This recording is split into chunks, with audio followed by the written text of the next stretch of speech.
खत्म हो गए हैं, लेकिन एक चीज़ जो रह रही है वो है प्रैक्टिकल्स। तो प्रैक्टिकल्स के ऊपर बच्चे जो हैं वो बहुत ज़्यादा परेशान है कि मैम प्रैक्टिकल कैसे बनाएं और क्या करें क्या नहीं करें। कुछ तो ये सोच रहे हैं कि अब प्रैक्टिकल क्यों रह गए, पेपर जब सारे ले लिए थे तो इसको भी लेकर खत्म करते, जो कि सही बात है। एक ही टाइम पर रखो तो वो चीज़ सही रहती है, साथ के साथ सारी चीज़ें खत्म हो जाए तो एटलीस्ट बच्चों को एक फ्री माइंड मिल जाता है। तो अभी अप्रैल में आप लोगों के प्रैक्टिकल है ना, और 1 2 3 4 5 6 7 8 तक आपके प्रैक्टिकल्स जो है वो चलते रहेंगे इस टाइम पर।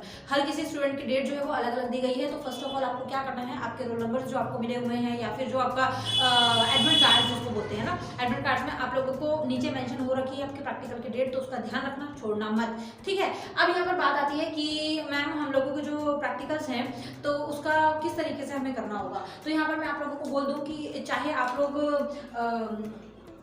10th जो है वो चाहे ओपन वाले हों, ठीक है, चाहे आप रेगुलर वाले हों और चाहे आप सीटीपी स्टूडेंट्स हों। तो रेगुलर वालों का तो स्कूल में हो जाता है, तो उनको तो ज़्यादा टेंशन करने की जरूरत नहीं है कि मैम किस तरीके से होगा क्या होगा, तो उनको सब स्कूल में बता दिया गया है। बच्चे सीटीपी वाले और ओपन वाले, सीटीपी वालों को मैं ये बोलूँगी कि आप लोग पहले तो स्कूल में ही थे, है ना, अभी आप लोग स्कूल में एडमिशन नहीं है, बट पहले आप स्कूल में थे तो आपको थोड़ा सा आइडिया है।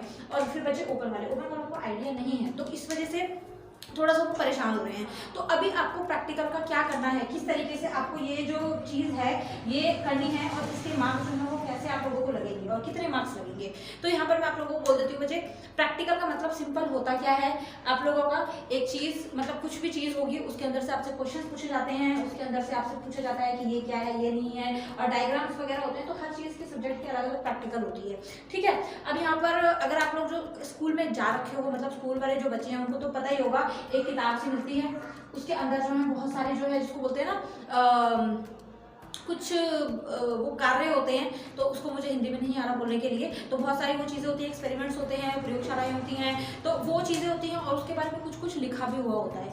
तो आपको सिंपल उसके अंदर क्या करना होता है, प्रैक्टिकल फाइल जो है वो आती है, ठीक है। प्रैक्टिकल फाइल आप लोगों को जो सीटीपी वाले हैं और चाहे जो जिसको बोलते हैं रेगुलर वाले हैं उनको तो पता ही होगा, पिछले साल उन लोगों ने वो चीज़ें करी थी। तो आप लोगों को क्या करना है, प्रैक्टिकल्स जो आप लोगों ने पिछले साल वाली करी थी ना, तो वो आप लोगों ने इस साल वाले को देखना है कि इस साल वाली आपका कोई फ्रेंड हो, कोई आपका आसपास का हो कि हाँ प्रैक्टिकल सेम है या नहीं है। वैसे तो मोस्टली सेम ही चलती है, लेकिन फिर भी स्टिल अगर कोई वहाँ चेंज होता है तो आप लोगों को उसका थोड़ा सा ध्यान रखना है, ठीक है। तो वो चीज़ आपको ध्यान से पढ़नी है।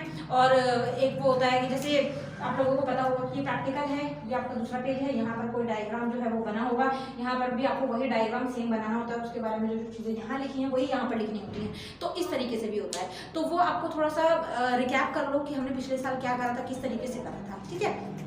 इसको आप बना लीजिएगा। अब इसके बाद में एक चीज़ आती है कि चाहे 10th वाले हो चाहे 12th वाले हो, सबका जो परफॉर्मा है वो इसी तरीके से रहने वाला है।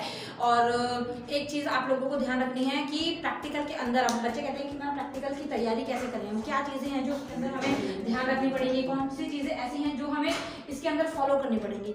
तो यहाँ पर मैं आप लोगों को बोल देती हूँ कि जैसे आपकी प्रैक्टिकल फाइल्स है, समझ लो इस तरीके से कुछ, ओके। और इसके अंदर आप लोगों के डायग्राम्स आ जाते हैं, जैसे इस तरफ में आप लोगों के डायग्राम्स बने हुए होते हैं जो कि आप लोगों को इस वाले पेज के ऊपर ड्रॉ करने होते हैं। और इसी के अंदर कुछ क्वेश्चन आंसर्स होते हैं और साथ ही साथ कुछ एक्सप्लेनेशन भी होते हैं कि वो आपको एक्सप्लेनेशन जो है वो लर्न होना चाहिए। तो आपके जब अप्रैल में आप लोगों के एग्जाम की जो डेट है, जब आपके अप्रैल में एग्जाम होंगे, तो आप लोगों को सिंपली क्या करना है, आपको आपका जहाँ भी सेंटर बना हुआ है, आपके जो एडमिट कार्ड है, आपके एडमिट कार्ड के नीचे जो है बिल्कुल आपके प्रैक्टिकल की डेट और प्रैक्टिकल का टाइम और प्लेस वो मेंशन हो रखा है। तो आपको सिंपल वहाँ पर सेंटर पे जाना है। और अब बच्चे ये सोच रहे हैं कि मैम हमें उसमें से पढ़ना क्या है क्या नहीं पढ़ना है, तो उसमें जो प्रैक्टिकल में जितनी चीज़ें दे रखी हैं आपको, वो सारी की सारी आपको लर्न करनी है।